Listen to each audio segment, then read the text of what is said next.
Brighton in December was cold and grey. Damp sea air turned everything stiff. Windows, doors, even hushed whispers.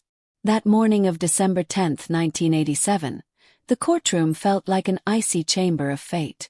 When a man suddenly stood and shouted that the jury had made a terrible mistake in letting Russell Bishop walk free, a ripple of panic and dread cut through the chamber like a cold wind.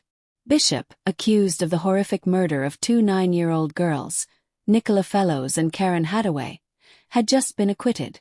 A man in the gallery wept as he shouted the words that would haunt the case. "You've let a monster loose." Months earlier, the quiet, close-knit community of Brighton had been shattered. On the evening of October 9, 1986, the two girls were reported missing after they failed to return home from playing outside.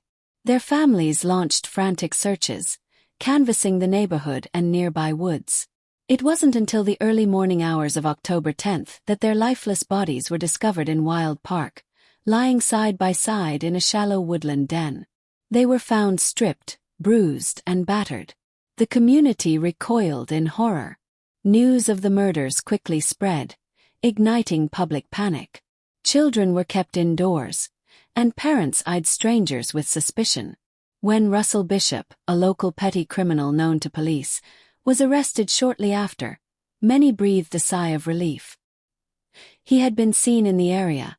He had scratches on his face, and forensic fibers linked his clothing to the scene. But despite the mounting evidence, something in the trial went wrong. The prosecution made several missteps. They couldn't conclusively prove the fibers came from Bishop's jacket, and a crucial witness faltered under cross-examination. More troubling, the jacket believed to be worn during the murders had been mistakenly returned to Bishop's family before testing was completed. Without definitive DNA evidence, and with a defense that poked holes in the circumstantial evidence, the jury acquitted him. The public was outraged. The press, held back by libel laws, hinted at the dangerous precedent. Police, gutted by the loss, watched Bishop walk free knowing something worse might still come. And it did. 3 years later, in February 1990, a 7-year-old girl was abducted while walking home from school in Whitehawk. The girl, whose name was withheld at the time, was forced into a car by a man she didn't know. He drove her to a remote location in Devil's Dyke, strangled her until she passed out, sexually assaulted her, and left her for dead. But against all odds, the little girl survived. She staggered to the road and was found by a passing motorist. When police arrived and took her statement, every detail chilled their blood. She described a blue Ford car. She described the man's face. She remembered the logo on his shirt. And she remembered something else.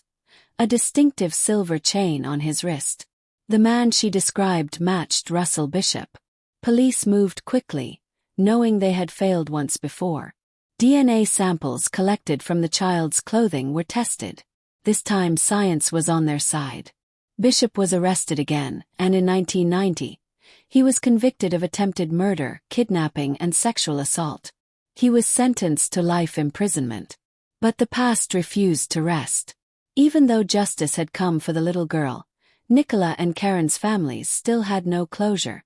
The pain of Bishop's 1987 acquittal lingered. But then, in the early 2000s, everything changed. Forensic science had advanced dramatically, and cold case units began re-examining historical crimes with new techniques.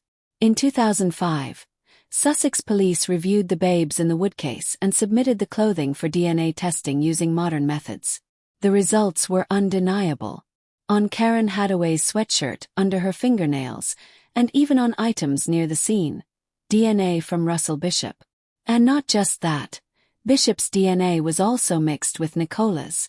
Investigators were stunned. It was the evidence they had prayed for. But legally, the team faced another hurdle. Bishop had already been acquitted. That's when the Criminal Justice Act 2003 became a lifeline.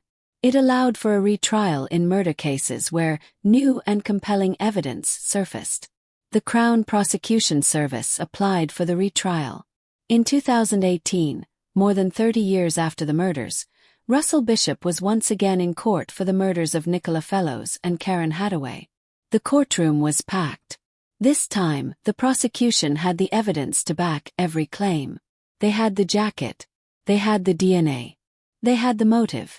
Bishop's obsession with young girls, a chilling pattern of sexual interest, and a trail of previous offenses.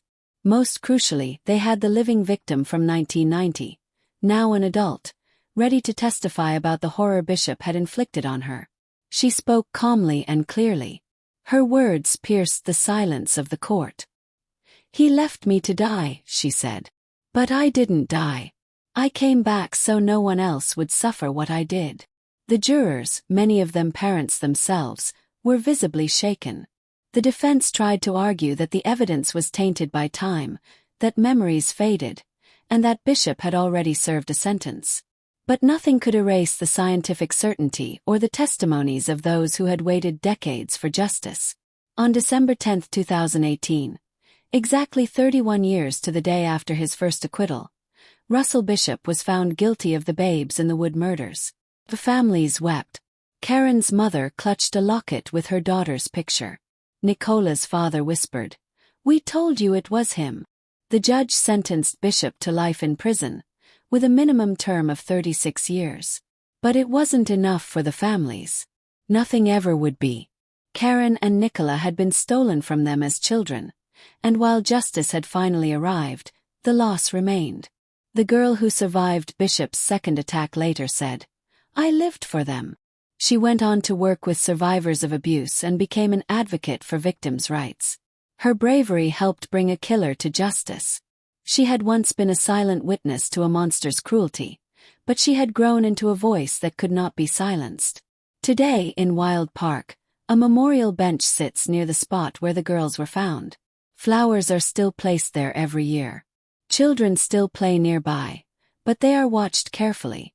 Parents speak quietly of the past, telling their kids why they should never wander off alone. Nicola and Karen's names are etched into Brighton's soul, and their story is taught as a cautionary tale. Believe children, listen to instincts, and never stop seeking justice. For years, 2 little girls lay in unmarked graves of memory. But thanks to new science, brave witnesses, and families who refused to give up, the truth was exhumed. The man who thought he had gotten away with murder faced the reckoning he thought he had escaped. And Brighton, though scarred, healed a little, finally able to whisper, "Justice was done." Don't forget to subscribe to our channel, like this video, and share it with fellow true crime followers. We also want to hear from you. Comment below and tell us what true crime case you'd like us to investigate next. Your voice helps us uncover and tell the stories that matter. Stay tuned for more chilling, emotional, and eye-opening crime documentaries, because every victim deserves a voice, and every story deserves to be told.